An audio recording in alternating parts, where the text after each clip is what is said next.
다윗이 사울 왕에게 나는 베들레헴 사람 이새의 막내 아들입니다, 이렇게 자기 자신의 가문과 아버지에 대해서 이야기를 합니다. 보고가 끝났어요. 그러자 그 옆에 서 있던 사울 왕의 아들 요나단의 마음이 후당당거리기 시작하는 거예요. 1절을 보면 요나단의 마음이 다윗의 마음과 하나가 되었다는 거예요. 하나가 되었다는 건 둘을 하나로 묶어버렸다는 거예요. 요나단이 다윗을 사랑하게 됐다는 거예요. 자기 생명처럼 소중히 여기는 관계가 되었다는 거예요. 그런데 요나단과 다윗은 나이 차이가 많이 나요. 다윗의 나이를 20세는 안 됐고 8명의 아들 가운데 장남 엘리압, 아비나답, 삼마 세 아들만 전쟁에 참여했던 얘기는 세 아들까지만 20세가 넘었다는 얘기예요. 그럼 나머지 5은 20 아래란 얘기잖아요. 그런 다윗은 막내잖아요. 그러면 한 살씩 차이를 줄여 내려가면 15, 16밖에 안 됐어요. 다윗은. 요나단은 이미 사무엘상 13장에 보면 군대를 이끌고 나가서 블레셋과 싸우는 이미 장교, 왕자란 말이에요. 그러면 나이를 최소한 이렇게 좀 해봐도 요나단의 나이는 30을 훌쩍 넘긴 나이인 거예요.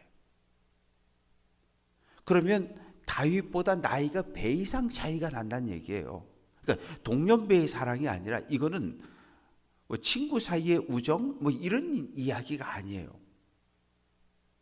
그래서 요나단이 다윗의 마음과 하나가 되었고 마치 다윗을 내 생명처럼 사랑하게 되었다는 것, 이건 하나님의 은혜입니다. 그러면 이제 전쟁에서 볼일 끝났으니까 다윗은 다시 아버지의 집에 가서 양떼를 돌봐야 되는데 왕이 너 이제 가지 마, 그냥 여기 있어. 그래서 3절 말씀 보면 요나단이 다윗을 자기 생명같이 사랑하여 더불어 언약을 맺었더라. 요즘 언약 어떻게 맺습니까? 첫째, 둘째, 셋째, 그리고 이름 쓰고 서로 바꾸는 거예요. 도장 찍고. 그런데 이 당시 언약이라고 하는 건 양을 잡는 거예요. 양을 한 마리 잡아서 반으로 쫙 쪼개 놓습니다. 그리고 그 사이를 걸어가는 거예요. 어떤 의미예요? 너와 내가 약속을 맺었는데 둘 중에 한 사람이 이 약속을 깨뜨린다, 이 죽은 양처럼 죽는다는 거예요. 생명을 담보로 맺는 것이 언약이었어요. 그리고 4절 말씀 보면 자기가 입었던 겉옷을 벗어 다윗에게 줍니다. 왕자잖아요. 우리 말로 하면 사극에 나오는 세자잖아요. 다음 왕의 뒤를 이어갈 수 있는, 지금 사울 왕의 장남이었던 요나단은 아버지 뒤를 이어서 왕이 될 가능성이 1순위인 사람이에요. 겉옷이라고 하는 것은 그 사람의 사회적 신분, 아마 왕자의 신분을 확인해 주는 그 정도의 옷이었을 텐데 그걸 벗어서 다윗에게 주는 거예요. 이건 어떤 의미입니까? 왕자로서의 모든 권한과 특권을 누구에게? 다윗에게 양도한다는 거예요. 그리고 군복, 칼, 활, 띠, 이거 다 벗어서 다 다윗에게 주는 거예요.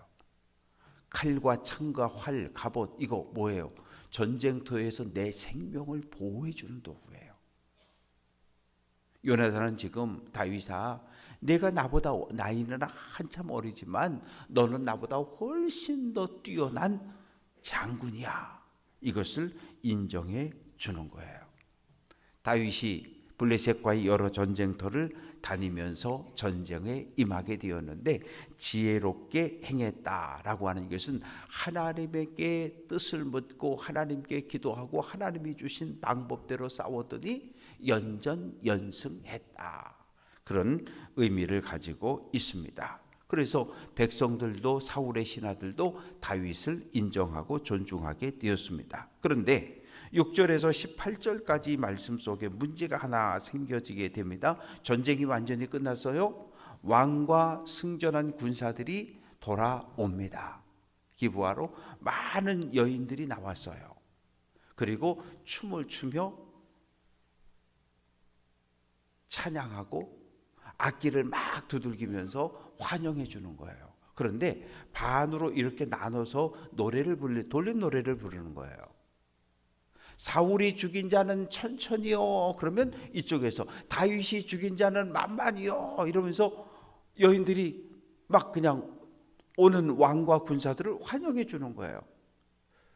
그런데 좀 이상하잖아요. 15 다윗이 죽인 자는 만만이라는 거예요. 사울 왕이 죽인 자는 1000명이라는 거예요. 그 소리를 딱 듣는 순간 사울의 마음의 분노가 일어나기 시작하는 거예요. 어이씨, 이거 뭐야 이거? 분노가 일어나기 시작하는 거예요. 왜? 여인들의 노랫말 속에는 뭐가 담겨 있어요? 그 시대 백성들의 민심이 담겨져 있는 거예요.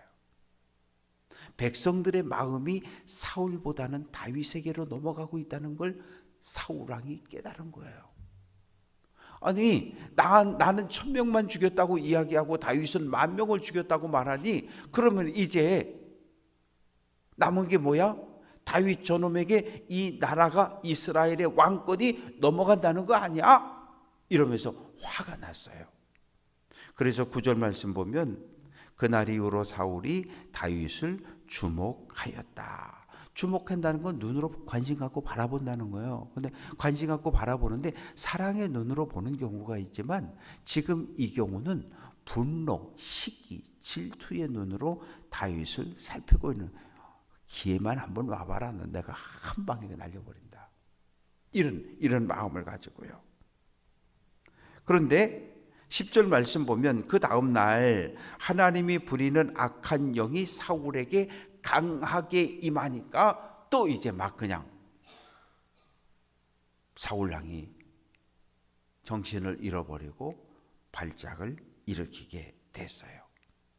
그러니까 얼른 다윗이 와가지고 수금을 타며 하나님을 찬양하며 음악 치료를 하기 시작합니다. 그런데 이 사울 손에 창이 있었던 거예요. 창이 있었어요. 다윗이 수금 타는 다윗을 보자마자 이놈의 새끼 죽여야지. 그리고 창을 탁 던졌는데 피하는 거예요. 또 탁 던졌는데 또 피하는 거예요. 아니, 사울은 지금 창을 가지고 있고 죽여야지 하고 하는 마음을 품고 던진 거고, 다윗은 그냥 음악을 연주하고 있어요. 무방비 상태였단 말이에요. 그런데 어떻게 피하냐고요. 사울이 뭘 본 거예요? 하나님이 다윗의 생명을 생명싸개 안에 보호하고 있구나 하는 것을 깨닫게 되는 거예요. 그러면 어떤 마음이 찾아와요? 두려움이 찾아오는 거예요. 저놈을 죽여야 되는데, 내 아들 요나단에게 나라를 물려줘야 되는데, 다윗 저놈을 죽여야 되는데 무방비 상태에 있는데 창을 던지면 반드시 죽일 줄 알았는데 2번이나 피해버린 거예요. 그리고 도망쳐버린 거예요. 12절, 여호와께서 사울을 떠나 다윗과 함께 계심으로 사울이 그를 두려워한지라. 하나님이 함께 하는 사람을 보면 경외심과 두려움, 사랑과 존경과 두려운 마음이 있는 거예요. 그래서 하나님이 함께하는 사람, 성령 충만한 사람을 보면 함부로 대할 수 없는 거예요. 우리 모두 마찬가지예요. 그래서 13절 보면 사울이 다윗 너 천부장해, 1000명의 부대 군사를 띄워주고서 최전방으로 보내버리는 거예요. 블레셋과의 싸움이 가장 극심한 쪽으로. 왜? 거기 가서 싸우다 죽으라고. 그러나 14절, 다윗은 천부장의 일을 지혜롭게 행했다. 하나님이 보시기에 옳게 행동했다는 거예요. 왜? 여호와께서 그와 함께 하셨기 때문에. 이제 17절 이하의 말씀에 보면 약속이 있잖아요. 사울 왕이 골리앗을 죽이는 자는 첫 번째 포상금을 많이 주겠다 그랬고, 두 번째 내 딸을 주어서 왕의 사위를 삼겠다 그랬고, 세 번째 그 집안 부모의 집에 세금과 부역을 다 면제시켜 주겠다고 약속했어요. 그러면 얼른 딸을 줘야 되잖아요. 딸을 주려고 그럽니다. 딸을 주는데 뭐냐 하면 첫 번째 딸 메랍을 내게 아내로 주는데, 오직 너는 나를 위하여 용기를 내어 여호와의 싸움을 싸우라. 이 말의 의미는 뭐냐 하면, 야, 내가 너 사위 시켜줄 테니까 너 나가서 목숨 걸고 하나님의 영광을 위해서 저 블레셋 놈들과 싸우다 죽으라는 이야기예요. 그러자 18절 말씀 보면 다윗이 말합니다. 내가 누구며 내 친속이나 내 아버지의 집이 무엇입니까? 나는 천한 목동입니다. 내 아버지도 가난합니다.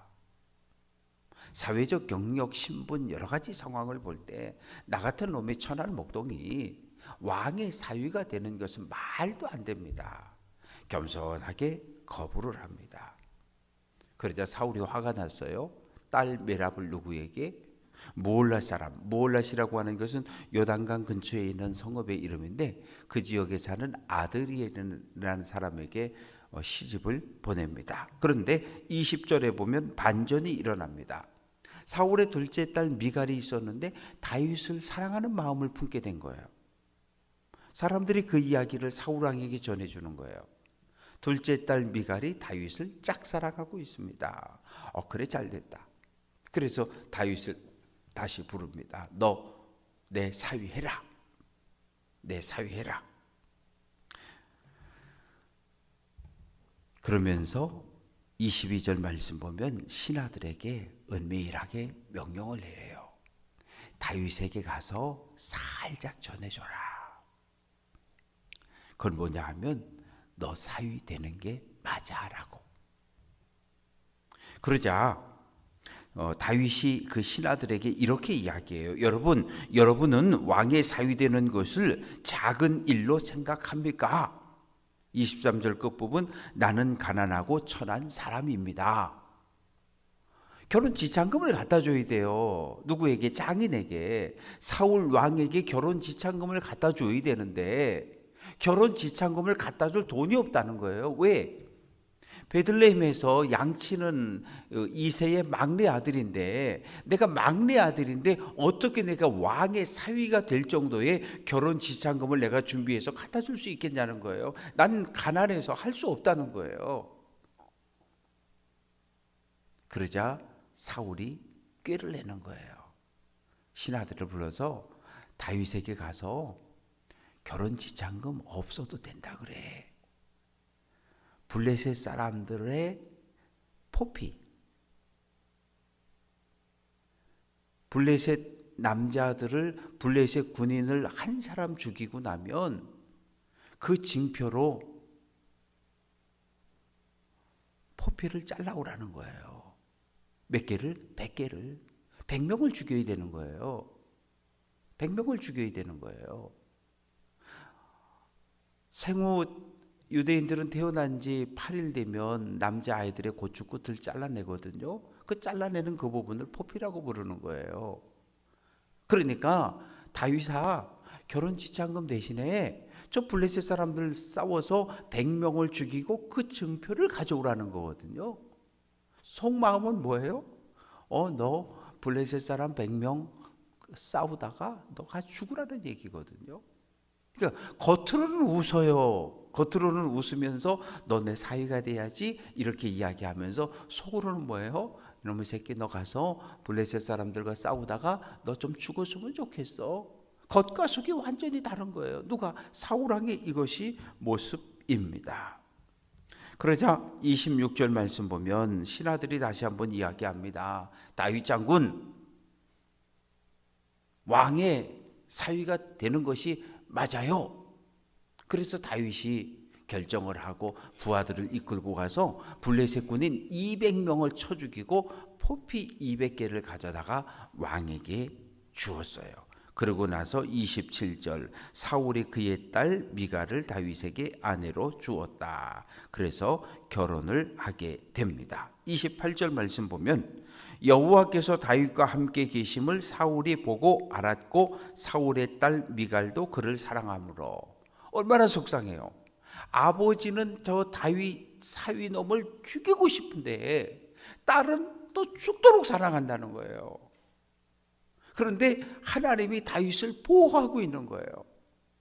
그러니 그 사울의 마음은 분노로 생각을 바꾸면 되잖아요. 내 생명에 물려간 딸이 사랑하는 남자가 이스라엘을 블레셋의 공격에서 골리앗으로부터 이스라엘을 구원한 장군이 내 사위가 되었다. 얼마나 마음이 뿌듯하고 든든한 일이에요. 그런데 그냥 그대로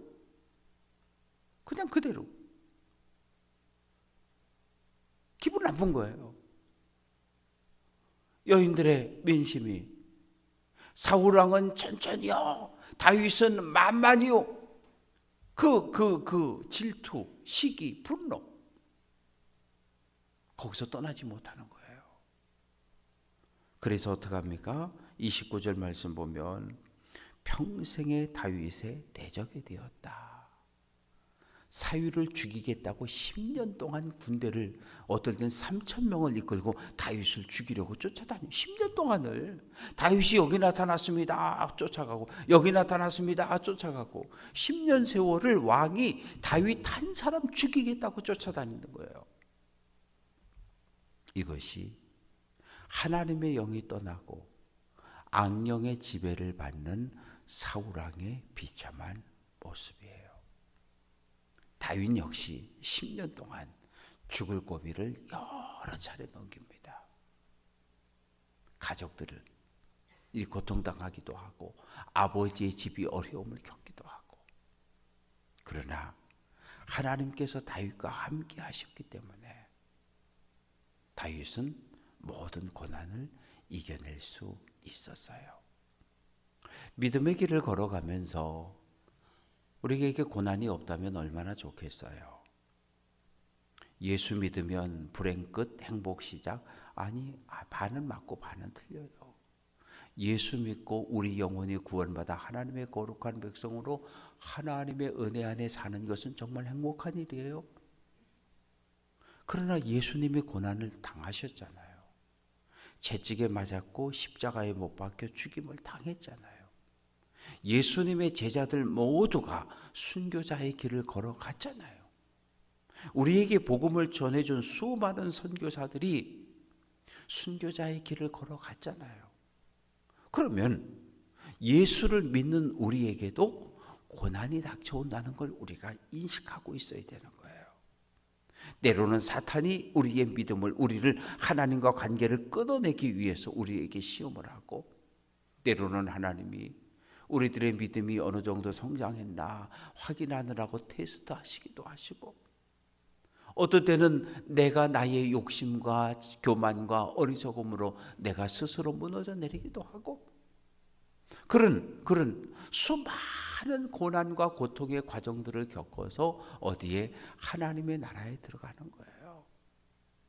오늘 한 날도 하나님을 향한 굳센 믿음을 가지고 흔들림 없이 믿음의 길을 잘 달려낼 수 있는 귀한 성도들 될 수 있기를 주님의 이름으로 축원합니다.